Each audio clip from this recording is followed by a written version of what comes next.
For months and months and months and months and months, a lot of people said that when the election is over, all the talk about the virus is going to go away. There was this internalized belief among a lot of people that the virus was being overhyped, and let's be honest, it was in many cases, in order to hurt the president. And once the president was defeated, talk of the virus would mostly go away. Well, what's actually happening is the election's over, the president lost, and worry about the virus is escalating. And here's my thinking.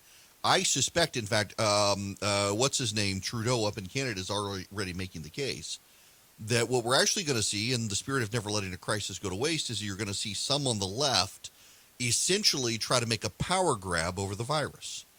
And that's going to be damaging because though the nation has turned the president out of office, the nation has thoroughly rejected the Democrats.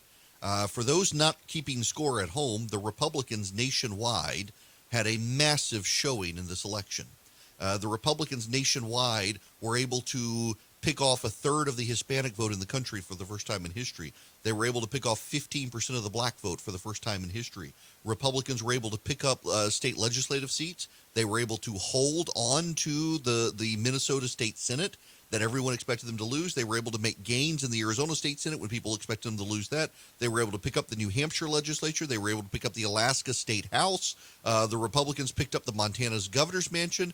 In every single outstanding race still in Congress, the Republicans are ahead, except one. It looks like the Republicans will cut into Nancy Pelosi's majority to a 5-vote majority for the Democrats. No one expected that. They expected a Democratic, even the Republicans expected the Democrats to expand their lead in the House, and yet the Republicans will now be probably within 5 votes of the Democrats, which means a coalition of centrist Democrats and the Republicans can kill every progressive agenda item. It is remarkable that this has happened, and yet I suspect what we're going to see with this pandemic now, even as news comes out today that Moderna, its virus is 95% rate for success, which is higher than the flu vaccine. The other one the other day, what was it? Pfizer the other day came out 93, 94%. Pfizer requires cold storage. The Moderna vaccine does not require cold storage, makes it easier to put out. It was another one that Project Warp Speed was involved with, giving money.